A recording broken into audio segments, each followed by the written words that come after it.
দর্শকরা নিউজিল্যান্ডের পক্ষ থেকে এই মুহূর্তে আমরা আছি ঠিক মৎস্য ভবনের মধ্যে।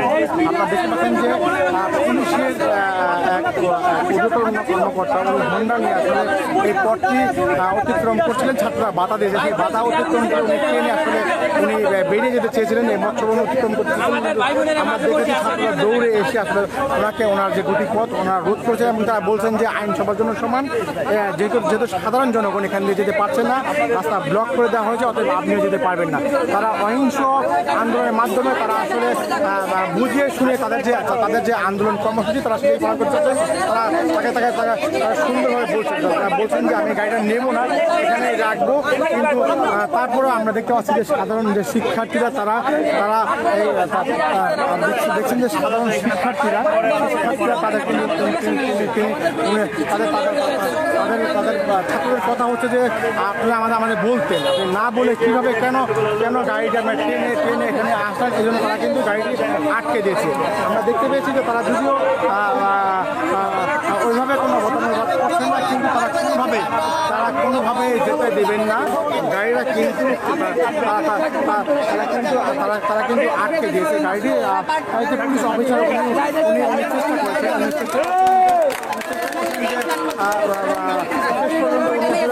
বলেছেন যে না আমি যাবো না। উনি হোন্ডাটা বন্ধ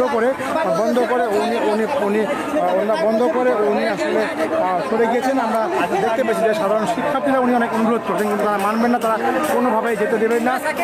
শেষ পর্যন্ত এই পুলিশ অফিসার কিন্তু চাবি নিয়ে হোন্ডা রেখে উনি আসলে ফুটপাতে আসলে দাঁড়িয়ে যেতে বাধ্য হলেন। আপনারা দেখতে পাচ্ছেন সম্মানিত দর্শকরা, যারা আমাদের এই পেজে নিউজিল্যান্ডের এই পেজ যুক্ত হয়েছেন, আর তারা অবশ্যই এই লাইভটি শেয়ার করে দেবেন, কারণ আপনাদের একটি শেয়ারের কারণে হাজার আপনার ফেসবুকে থাকা হাজার বন্ধুরা কিন্তু এই লাইভটি দেখতে পাবে। অতএব আপনারা অবশ্যই লাইভটি শেয়ার করে দেবেন এবং যেখান থেকে আমাদের লাইভে যুক্ত হয়েছেন অবশ্যই আমাদের উৎসাহিত করতে কমেন্ট বক্সে জানাবেন। আমরা দেখতে পাচ্ছি যে সাধারণ শিক্ষার্থীরা আজকে একযোগে ঢাকার 17টি গুরুত্বপূর্ণ স্থানে তাদের যে বাংলা ব্লকের কর্মসূচি পালন করছে। আমরা এক শিক্ষার্থীর সাথে কথা বলার চেষ্টা করবো। এই জন্য হচ্ছে পরে ওনার র্যাঙ্কের আরেকজন অফিসার ওনাকে আটকেছে। উনি কীভাবে কেন চলে আসলো এখানে, মানে উনি কারো কথাই শুনতেছিল না, উনি এমন জোরে আসছে যে মনে হয় ছাত্রদেরকে মারবে, এমন একটা অবস্থা। এই জন্য ওনাকে মানে এখানে মারা হয় নাই, বাট উনি বাইকটাও অনেক জোরে আসছিলেন, জোরে নিয়ে আসছে, যেখানে সবাই আসতে করে উনি পরিচয় দিলে তো আসতেই পারতো। আমরা তো আমরা তো আটকে নেই, উনি জোরে আসছে, যেখানে তো অনেক লোকজন আছে না, মানুষের উপর দিয়ে চলে যাচ্ছে এমন একটা। দাবি করছেন যে উনি আপনাদেরকে সিগন্যাল না মেনে গাড়িটা আপনাদের উপর দিয়ে চালিয়ে আসতে চেয়েছিল। আমরা এক ছাত্রের সাথে কথা বলার চেষ্টা করছি। উনি আসলে বলছেন যে পুলিশের গাড়িটা আমাদের বললে আমরা হয়তো ছেড়ে দিতাম, কিন্তু উনি যেহেতু উনি বাধা অতিক্রম করে আমাদের না বলে উনি দ্রুত ট্রেনে বেরিয়ে যেতে চেয়েছেন, এই জন্য আমরা বাধ্য হয়ে দৌড়ে এসে ওনার গাড়িটা আমরা আটকে দিয়েছি। এবং আমরা বলছি যে যেহেতু সাধারণ জনগণ এই রাস্তা দিয়ে যেতে পারছে না, অতএব আপনারাও পারবেন না। যদিও পুলিশ প্রশাসন এবং সাংবাদিকদের গাড়ি এবং রোগী বহনকারী গাড়ি ওনাদের বাংলা ব্লকেডের আওতামুক্ত রেখেছেন, তবুও কেউ যদি পুলিশের গাড়ি সাধারণত যদি এ পাশ থেকে সে পাশে যায়, আপনারা দেখতে পাচ্ছেন পুলিশ সার্জেন্টের আরেকটি গাড়িও আটকে দেওয়া হয়েছে। সাধারণ শিক্ষার্থীরা আমরা দেখতে পাচ্ছেন যে তারা আসলে পুলিশের গাড়িও তারা আসলে যারা এই মোড়ে ডিউটি করে তাদের গাড়িও কিন্তু পারাপার হতে তারা দিচ্ছেন না।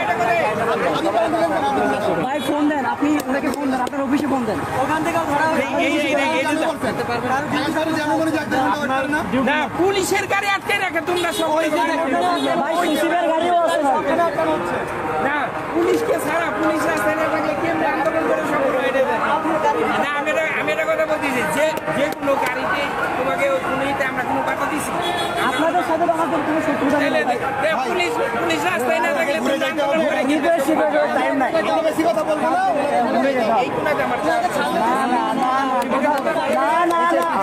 না দর্শক শ্রোতা, আপনারা যেমনটি দেখছেন যে পুলিশের এক সার্জেন্ট উনি কিন্তু আসলে এই মৎস্যবন মোড় অতিক্রম করতে চেয়েছিলেন, কিন্তু সাধারণ শিক্ষার্থীরা এই গাড়িটা কিন্তু আটকে দিয়েছে। তারা বলছেন যে কোনো গাড়ি যেতে এখানে যেতে দেওয়া হচ্ছে না, অর্থাৎ পুলিশের গাড়ি যেতে দেওয়া হবে না। আমরা আসলে পুলিশ অনেক বিনয়ের সাথে অনেক বিনয়ের সাথে বলছেন যে আমরা পুলিশের গাড়ি আটকে দিয়ে আসলে কীভাবে আন্দোলন করবেন। আপনারা দেখছেন যে আরেকটি গাড়ি, এখানকার যে সার্জেন্ট উনি একটি গাড়ি নিয়ে ফুটপাথ দিয়ে উনি আসলে যাচ্ছিলেন উনি আসলে এই অঞ্চলে উনি দায়িত্ব পালন করেন। উনি আসলে এই প্রেস ক্লাব অঞ্চলেরই সার্জেন্ট, উনি এখানে দায়িত্ব পালন করেন। ওনার গাড়িটা পর্যন্ত আটকে দেওয়া হয়েছে, যেতে দেওয়া হবে না। আমরা দেখতে পাচ্ছি যে পুলিশ প্রশাসন কিন্তু অনেক নমনীয়, তারা অনেক ভদ্রভাবে অনেক সুন্দরভাবে ঠান্ডা মাথায় তারা কথা বলছেন, হাসি মুখে কথা বলছেন। কিন্তু ছাত্ররা কিন্তু যেহেতু ছাত্ররা বলছেন যে আপনি কেন রাজপথ ছেড়ে আপনি ফুটপাতে গাড়ি নিয়ে উঠালেন। পুলিশ চেয়েছিল যে ঝামেলা মুক্তভাবেই যেতে ফুটপাত দিয়ে কোনো রকম চলে যেতে, কিন্তু সেই সুযোগটাও হলো না।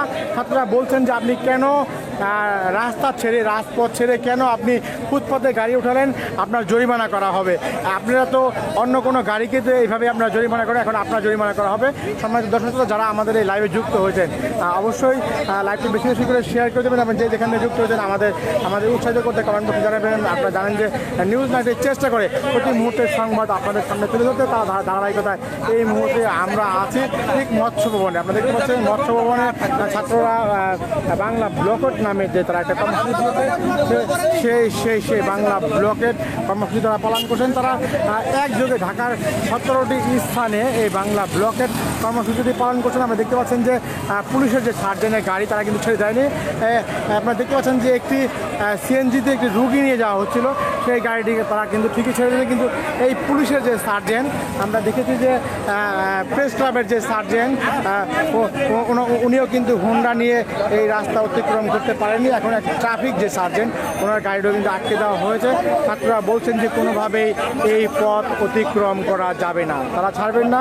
তো সম্মানিত দর্শক শ্রোতা, ছাত্রদের যে এই যৌক্তিক দাবির যে আন্দোলন, আমরা দেখেছি যে পুলিশেরও অনেক মৌন সমর্থন আছে, কারণ তারা কিন্তু আমরা কখনো উত্তপ্ত বাক্য বিনিময় করতে দেখিনি। তারাও সহনশীলভাবে আসলে কথা বলছেন, তারা বুঝিয়ে শুনিয়ে তারা আসলে যাওয়ার চেষ্টা করছেন। কিন্তু কোনোভাবে ছাত্ররা কোনোভাবে এই রাস্তা দিয়ে তারা কোনো পরিবহন যাতায়াত করতে দিবেন না, তারা যাতায়াত করবেন না। আপনারা দেখতে পাচ্ছেন যে কোনোভাবে তারা আসলে এই পথ দিয়ে এই পুলিশ সার্জেন্টের যে গাড়িটি তারা যেতে দিবেন না, তারা থামিয়ে দিয়েছেন, তারা ঘুরিয়ে দিচ্ছেন। আমরা দেখতে পাচ্ছি যে সাধারণ শিক্ষার্থীরা এক বাক্য বিনিময় হচ্ছে। উনি হয়তো আপত্তি করে কিছু বলছিলেন। আপনারা দেখতে পাচ্ছেন যে সাধারণ শিক্ষার্থীরা কিন্তু কোনোভাবে এখান দিয়ে কোনোভাবে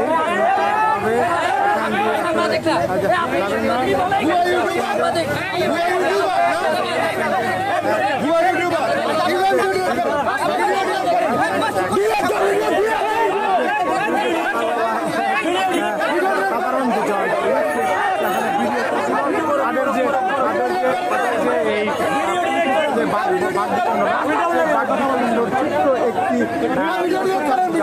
আসলে ভিডিও ধারণ করছিলেন, এই জন্য ছাত্ররা আসলে ওনার উপরে খেপে গেছেন। আমরা দেখতে পাচ্ছি যে ছাত্ররা আসলে তাদের যে আন্দোলনের তাদের যে মনোবল, তাদের যে স্পিড বলে দেয় আসলে এই আন্দোলন কোনো না কোনো এক সময় হয়তো সফলতার দিকে নিয়ে যাবে। তারা বলছেন যে তাদের যৌক্তিক দাবি, কারণ স্বাধীনতার এই 56 বছর পরে এই কোটার নামে যে মেধাবীদের বৈষম্য, স্বাধীনতার 53 বছর পরে এই কোটার নামে মেধাবীদের যে বঞ্চিত করা হচ্ছে, এটা তারা আর কোনোভাবে মেনে নেবেন না। আপনারা দেখেছেন যে গত 2018 সালে ছাত্রদের যে গণ আন্দোলনের মুখে তৎকালীন প্রধানমন্ত্রী শেখ হাসিনা বাধ্য হয়েছিলেন যে এই ছাত্রদের এই দাবি মেনে নিয়ে কোটা বাতিল করতে। তিনি সংসদ তখন দাঁড়িয়ে কোটা বাতিল করে একটি পরিপত্র জারি করেছিলেন। সেই সেই পরিপত্র পুনর্বহাল সেই আসলে ছাত্ররা আন্দোলন করতে তারা বলছিল 2018 সালে যে পরিপত্র ঘোষণা করা ছিল সেই পরিপত্র পুনর্বহাল করতে হবে।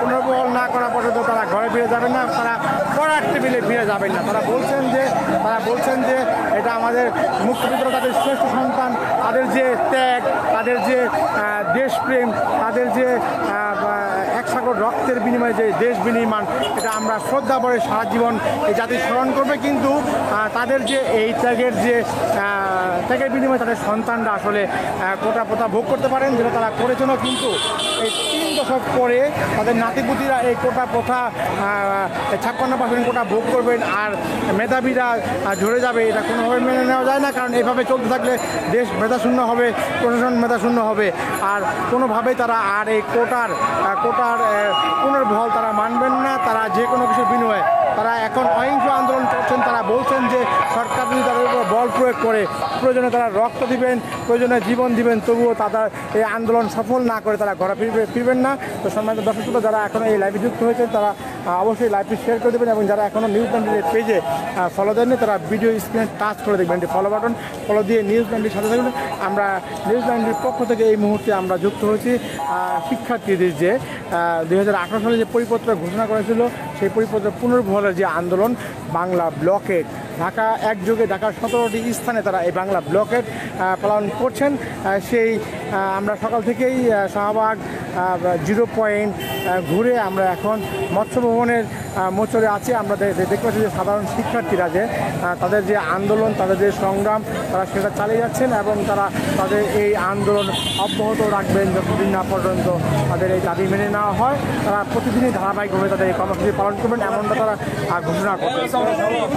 যারা এখন এই লাইভে যুক্ত আছেন অবশ্যই আমাদের উৎসাহিত করতে আমাদের অবশ্যই জানাবেন, এবং যারা এখনও এই পেজে ফলো দেননি তারা ভিডিও স্ক্রিনে টাচ করতে ফলো বাটন, ফলো দিয়ে নিউজ 90 সাথে থাকবেন। ধন্যবাদ এবং পরবর্তী যারা যুক্ত হবে।